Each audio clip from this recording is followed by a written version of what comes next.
नमस्कार, मी आशिष मगर. स्वागत आहे तुमचं एटीएम गुरु या युट्यूब चॅनलवर.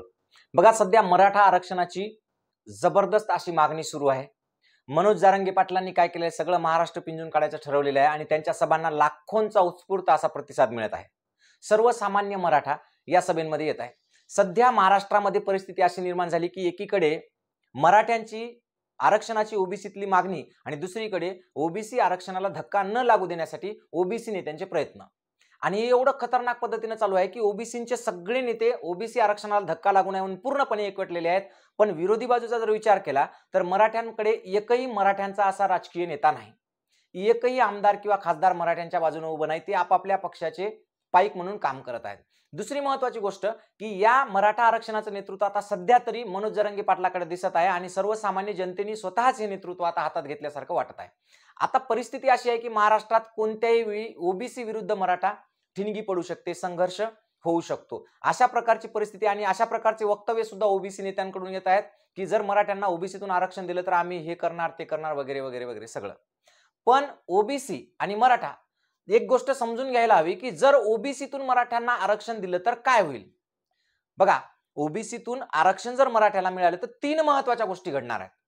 त्या गोष्टी तुम्हाला जाणून घेणं खूप महत्वाचं आहे. जर तुम्ही कोणत्याही प्रकारचं आरक्षण घेत असाल, तुम्ही ओबीसी असाल किंवा तुम्ही मराठा असाल, तर तुम्हाला ही गोष्ट जाणून घेणं खूप महत्वाचं आहे. पहिली गोष्ट काय होणार आहे की ओबीसीच्या आरक्षणावर याचा काय परिणाम होणार आहे किंवा ओबीसी आरक्षणाची रचना कशी होणार आहे, ही पहिली गोष्ट आहे. दुसरी गोष्ट काय होणार आहे की या जर मराठे जर समजा या ओबीसी मधून आरक्षणास पात्र झाले आणि ओबीसीतून जर आरक्षण दिलं तर जी मागच्या 1947 पासून भारत स्वतंत्र झाला तेव्हापासूनची जी जातीय जनगणनेची मागणी आहे तिच्यावर काय परिणाम होणार आहे. आणि तिसरं आणि सगळ्यात महत्वाची गोष्ट की या व्हिडिओचं कन्क्लुजन ज्या मुद्द्यामध्ये आहे ते आहे की जर समजा मराठ्यांना आरक्षण दिलं तर काय होईल किंवा नाही जर भेटलं ओबीसीतून आरक्षण तर काय होईल, हे महत्वाचं, सगळ्यात महत्वाचं. आता आपण या तिन्ही मुद्द्याचा विचार करूयात एका एकाने. पहा, पहिली गोष्ट तुम्हाला सांगितली मी की मराठ्यांना जर ओबीसी मध्ये समाविष्ट केलं तर काय होईल.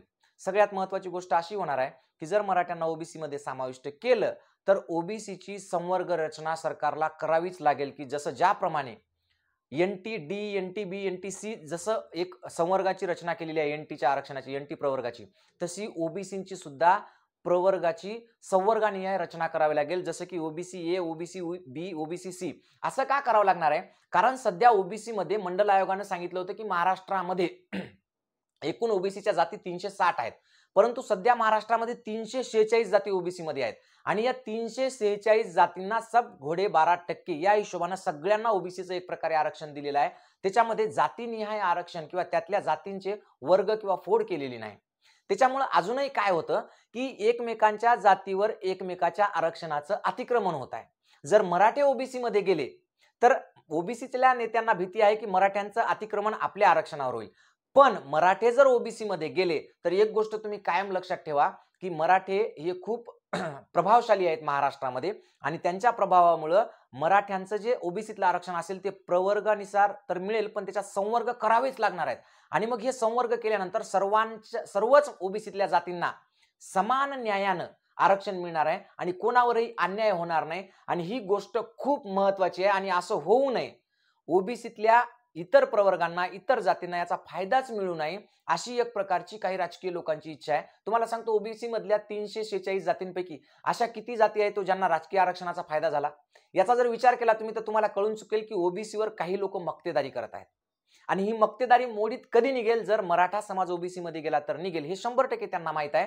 आणि म्हणूनच फक्त मराठ्यांना ओबीसी मध्ये घेऊ नका अशी यांची ओरड सुरू आहे. पण एक गोष्ट लक्षात घ्या, याच्यामध्ये दुसरी एक महत्वाची गोष्ट आहे. ती दुसरी महत्वाची गोष्ट काय सांगितली मी की जातीनिहाय जनगणनेची. पहा, सुरुवातीला जेव्हा राज्यघटनेमध्ये जेव्हा आरक्षणाची नोंद केलेली आहे तेव्हा 13% एसटीला आरक्षण आहे, म्हणजे त्यांची लोकसंख्या तेवढी असं गृहीत धरून एसटीला 7% आरक्षणाची त्याच्यामध्ये नोंद केलेली आहे, त्यांची जनगणना तेवढी गृहीत धरून, आणि ओबीसीची संख्या 64% असं मंडल आयोगाने म्हटलं आणि त्याच्यानुसार राज्यघटनेमध्ये नंतर कायदा केला आणि 32% आरक्षण असं म्हटलं होतं. पण ते आरक्षण केंद्राने लागू केलेलं होतं, राज्यांना आपल्या आपल्या पद्धतीने लागू करायचं होतं. तर या आरक्षणाची सुरुवात, ओबीसी आरक्षणाची सुरुवात महाराष्ट्रापासून झाली. सगळ्यात आधी सगळ्यात पहिल्यांदा भारतामध्ये ओबीसी आरक्षण मंडल आयोगानुसार महाराष्ट्राने लागू केलं आणि तेव्हा महाराष्ट्राचे मुख्यमंत्री होते शरद पवार. एक मराठा मुख्यमंत्री तिथं होता आणि एका मराठा मुख्यमंत्र्यांनी हे ओबीसीचं आरक्षण पहिल्यांदा महाराष्ट्रात लागू केलं आणि त्याला 27% आरक्षण दिलेलं आहे. आता काय होईल, जर समजा मराठे ओबीसी मध्ये गेले तर हे जे सगळं गृहीतकावर आधारित जे आरक्षण आहे याचं आपल्याला जातीनिहाय जनगणना करण्यासाठी खूप महत्वाचे आहे. जातीनिहाय जनगणना होईल आणि मग कोणत्या जातीचे किती लोक आहेत आणि त्यांना कशा प्रकारचं आरक्षण मिळत आहे, म्हणजे सर्वांना समान न्याय मिळण्याची शक्यता तेव्हाच आहे जर जातीनिहाय जनगणना झाली तर. आणि जातीनिहाय जनगणना तेव्हाच होऊ शकते की जेव्हा मराठ्यासारखा एखादा प्रबळ आणि ज्यांचा पूर्ण महाराष्ट्राच्या राजकारणावर एक प्रकारचा दबाव असलेला एक गट जर ओबीसी मध्ये आला तर. हा दुसरा महत्वाचा फायदा, म्हणजे जातीनिहाय जनगणना होण्यासाठी मराठींना ओबीसी मध्ये घेणं खूप गरजेचं आहे. तिसरी एक महत्वाची गोष्ट आणि या व्हिडिओतली सगळ्यात महत्वाची गोष्ट तुम्हाला सांगतो, मराठ्यांना जर ओबीसी मधून आरक्षण मिळालं नाही तर काय होईल. बघा, मराठा समाजाचे दोन प्रकार आहेत सध्या महाराष्ट्रामध्ये. एक प्रकारच्या मराठा दोन विभागात विभागला गेलेला आहे असं आपल्याला स्पष्ट म्हणता येईल. एक आहे बहुजनवादी मराठा आणि दुसरा आहे कट्टर हिंदुत्ववादी मराठा. पहा, बहुजनवादी मराठा जो आहे तो काय करतो, आपल्या न्याय हक्कासाठी लढत राहतो. पण जो कट्टर हिंदुत्ववादी मराठा आहे तो मात्र आरएसएस असेल, बजरंग दल असेल किंवा मग इतर जे समजा संभाजी भिडे सारखे जे काही कोणी लोक आहेत की जे काय करतात, केवळ आणि केवळ हिंदुत्वाचं कार्ड पुढे करून आपली जी मानसिकता आहे किंवा आपले जे काही ध्येय धोरण आहेत ते सगळ्यांवर थोपवतात. तर ते काय करतील माहिती आहे का, जर मराठ्यांना ओबीसीतून आरक्षण मिळालं नाही तर याच कट्टर हिंदुत्ववादी मराठ्यांना आरक्षणाच्या विरोधात उभं करतील. एकंदरीत सगळ्या भारतभर आरक्षणाच्या विरोधातलं जनमत तयार करतील आणि आरक्षण संपुष्टात आणतील. हे 100% होणार म्हणजे होणार. आणि हीच इथल्या उच्चवर्णीयांची, इथल्या राजकर्त्यांची इच्छा आहे की आरक्षण संपुष्टात आलं की तुमचं राजकीय आरक्षण संपुष्टात येणार. आज सध्या संसदेमध्ये जे एससी एसटी ला जे आरक्षण आहे ते आरक्षण आहे म्हणून एससी एसटी चे प्रतिनिधी संसदेमध्ये जात आहेत आणि एवढी सगळी लोकसंख्या असून त्यांचं प्रतिनिधित्व असून सुद्धा जर सर्वसामान्य माणसावर आज भीक मागायची वेळ आहे, सर्वसामान्य माणसावर इतका अन्याय आहे, तर उद्या विचार करा जर तुम्ही आरक्षण संपलं तर काय होईल.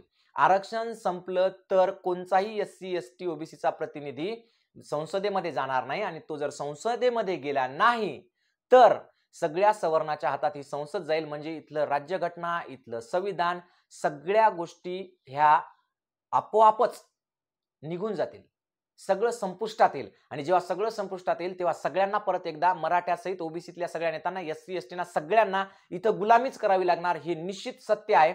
म्हणून मी परत एकदा सांगतोय की आपापसात भांडण्यापेक्षा मराठा नेत्यांनी, जे मराठा ओबीसीतून आरक्षणाची मागणी करत आहेत त्यांनी ओबीसींना विश्वासात घ्यावं, त्यांना ह्या सगळ्या गोष्टी समजून सांगाव्यात की मराठे ओबीसीच्या आरक्षणात आल्यानंतर ओबीसीचे काय काय फायदे ते पण त्यांना सांगावे. आणि ओबीसी मधल्या लोकांना हे कळायला पाहिजे की मराठ्यासारखा एक प्रभावशाली जर जातीय गट जर आपल्या ओबीसीच्या आरक्षणात आला तर ओबीसीच्या मागण्या किती प्रखरतेने मान्य होतील, ज्या वर्षानुवर्ष खितपत पडलेल्या आहेत. आणि ओबीसी मध्ये जे आरक्षणाचं एकमेकावर अतिक्रमण होत आहे ते अतिक्रमण कमी होऊन सर्वांना समान न्याय मिळेल. या माहितीचा आपल्याला पुढे आणखी बरीचशी खूप माहिती आहे, पण एकाच व्हिडिओमध्ये ती जास्त होईल म्हणून आपण परत याच्या पुढचे सुद्धा भाग घेणार आहोत.